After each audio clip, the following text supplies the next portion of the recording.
everybody, it's Dr. Sasheen, and I do not own the rights to this music. It's a little Norah Jones kind of day. Feels Like Home, it's one of my all-time favorites. Let's do this. Alright, let's try that again. Feels Like Home is one of my all-time favorite CDs. It's a rainy day here on the northeast corner of the United States, and I am Dr. Sasheen, the metaphysical goddess, coming to talk to you about, let me turn that down, to talk about this idea of what the best day of your life is. So for a lot of people, a lot of women especially, we are groomed to think about the wedding day as being this gateway into fabulousness, right? We're going to get married and it's going to be fantastic. And for too many women, though, the wedding day is actually the best day of the relationship, because everything that comes after that is not so much fun. And it stems from this idea that we're going to step, and this goes back through many cultures, we're going to step from singledom into marrieddom, and we're going to know what to do, or we're going to have made that decision fully understanding what that really means for us individually and for us as a couple. And unfortunately, a lot of people get married for reasons that they don't want to articulate, but that are really detrimental to their potential long-term success in that relationship.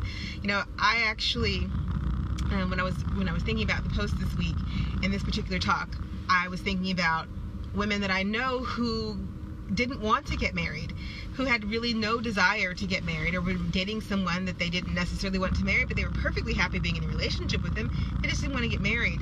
But the pressure to conform, the pressure to cross from singledom to marrieddom is so intense. It's so intense. Everything is about the wedding. Every aspect of it is about, you're going to get married and have babies and buy a house and everything's going to be perfect. And then you get to have this big day and the big dress and the big party. I mean, come on, y'all. $3, $4, $5 billion industry isn't sitting around waiting for you to decide to get married. It is pushing you to get married. Bride books still fly off the shelves in droves. The Knot.com is still out there helping brides get to their wedding day. There are more wedding planners and event planners out there than there are anything else, by the way. Not knocking it, because I did wedding planning for a while. And I'm not against marriage, and I'm definitely not against weddings, as it is a billion-dollar industry. But what I am against is the illusion sometimes that is presented that the wedding is going to solve the gnawing feeling in your gut that you just don't want to do this. You know, we laugh at the runaway bride. We scoff at the idea that someone would go through all that planning and all of that preparation and say yes to someone only to get to the altar and say no and go, I don't actually want to do this, right? We think that, well, why didn't you know? Or why did you say yes? And then we get really mad when 2 or 3 years later, they're like, I don't really want to be here. And they take off, or 5 years later, or 10 years later. But the problem is, many people get married and many people take that step into marriage and they don't want to. They don't want to, which is why I say, especially in today's post, for some, the best day of their entire marital life was their wedding day, and everything after that, not as much fun. So there are kind of 4 reasons why people get to that place. Number 1, people get married sometimes just because it seems like the right thing to do. It seems like the right thing to do, and so they do it. Number 2, people get married out of pressure. You're getting older. If you don't get married soon, no one's going to want you. I don't know how many times I heard that from people. Number 3, people get married because they don't have anything else that they're doing. Their relationship is going along just fine, but people outside of that relationship say things like, well, you've been dating for 5 years. What's the next step? Because, again, we live in a culture that says the best day of your life is your wedding day.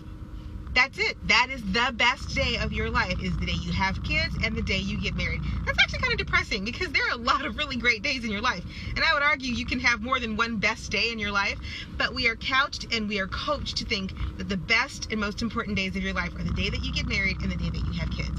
What happens when that's not true? What happens when that's the best day, but that's the only best day in a relationship that, for many, the expectation is going to span 10, 20 years. That's a long time to have only one really amazing day that you can look at and go, well, I was happy then, not so much now. And finally, the myth is, there's this idea that if you somehow just don't want to get married, like, that there's something wrong with you. It's amazing to me that in 2019, the idea of marriage hasn't evolved along with everything else, and conscious coupling as opposed to conscious uncoupling. Conscious coupling is something that we have to consider as the be-all end-all, and if you don't cross the threshold and you don't embrace that day and move into the other side of relationship, that you've done something wrong. You haven't done anything wrong. And the reality is if you did get married and you realize I didn't actually want to do it, or I wasn't the person who said yes, I'm not that person anymore, that's okay. I'm here to destigmatize the reasons why you just don't want to do this anymore. You don't have to want to do this anymore. I listened to a really great talk 2 days ago from Mind Valley about this very idea that we're not necessarily always going to be able to maintain the personality that got married to the person that we are now. That's why we end up getting a divorce, because we've changed. And you know what's funny? That's actually a natural part of life. For some, you will grow together and you will be together for 30 years. For others, you will have a series of relationships, a series of loves, and that's okay. For others, you will marry no one. And you will be perfectly happy having short-term relationships and being content for the rest of your life. And that is also totally okay. So, if today you're sitting there going, it was good, but it's not what I want anymore, it's all right. If you're sitting there going, I got married a week ago, let's talk about the annulments, right? I got married 10 days ago, and what the hell did I do? That's also totally okay. The bottom line is, the best days of your life aren't your wedding day.